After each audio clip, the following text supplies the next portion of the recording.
Take a look at this bottle and the color. Doesn't it look flawless? Doesn't it have a sense of almost looking perfect? And yet, when I put it together, developed the sand in there, I had no plan. I just put the colors together and it came together very well. I'm showing you this because of the topic of perfection and leadership. When you think of the term leader, or you think of yourself as a leader, do you often get stuck in the thought that you need to be perfect? You need to be the one that has all the answers? You need to be the person that does not make mistakes? You got to let that go. Because to be a good leader, you have to be less than perfect. Meaning that you are human and you have to accept that humanness, that human nature in you that's going to screw up occasionally. That's going to do things inappropriately or just do things in the wrong way.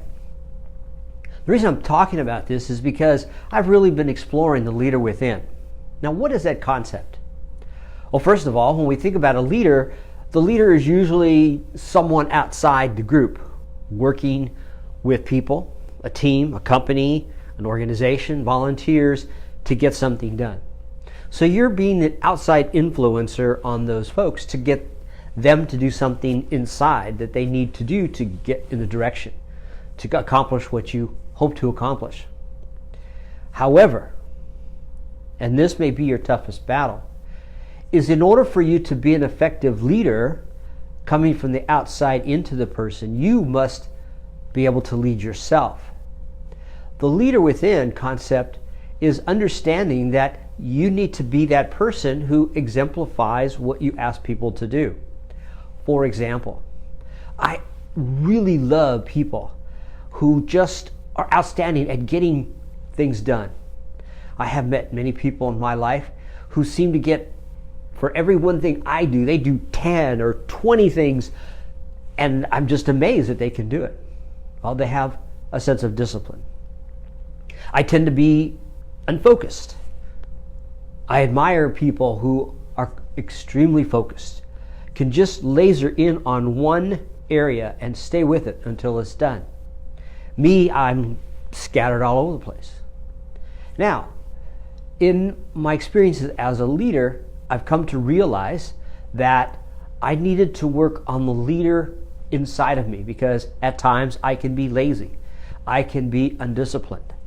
I, as I said, can lose focus.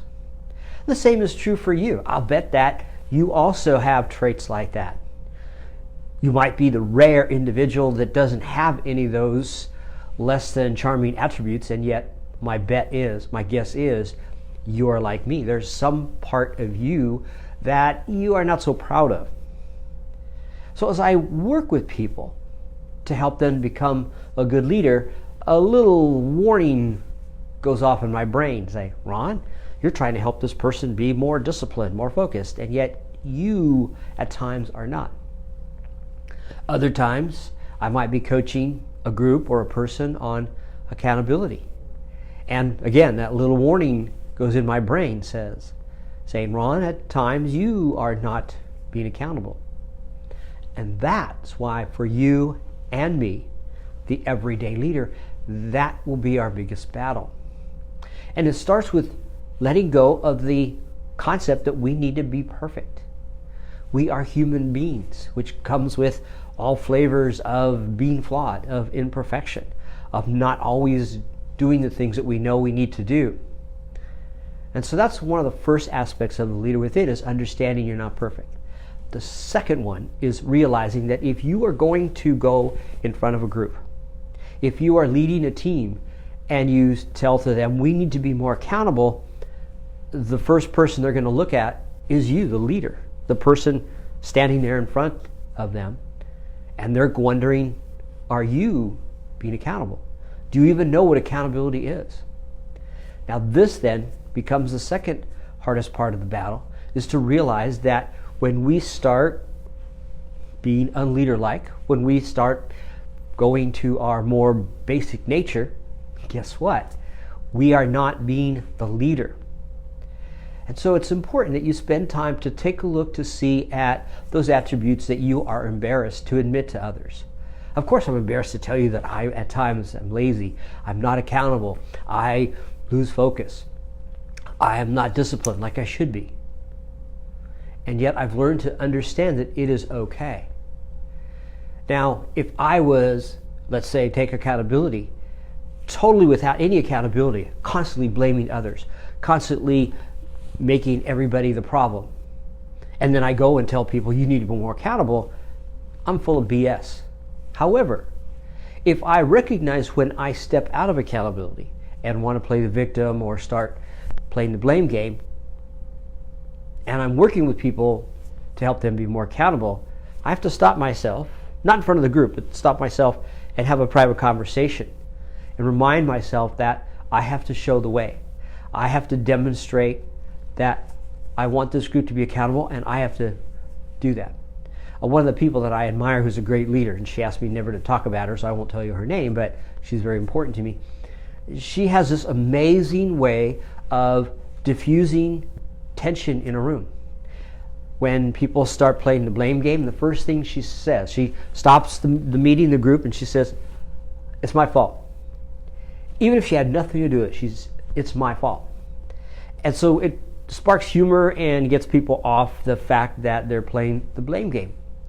And so whatever technique you might find that would help you, such as always having a to-do list with you no matter what you do, or hiring a great assistant to keep you focused and on track, having a timer, whatever it is, you can find techniques to help you be a better leader within you.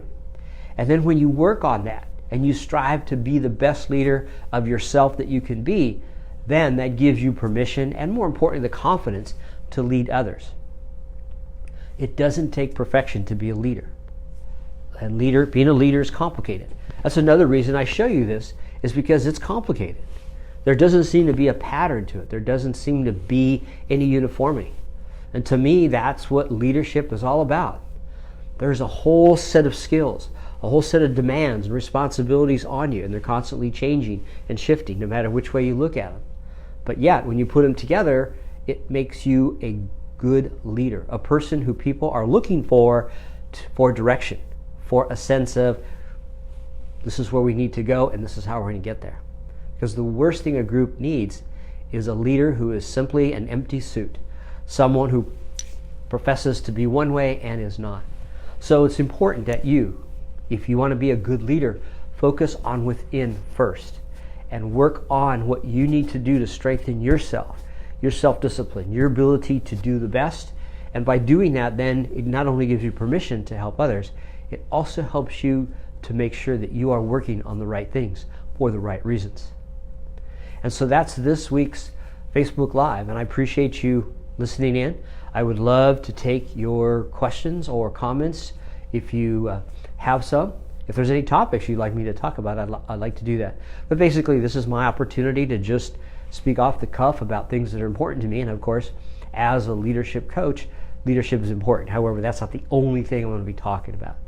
Probably in one of the next sessions, I'll be concentrating on courage, because that seems to be something that is another stumbling block for people to be a leader, and has been one of my stumbling blocks as well.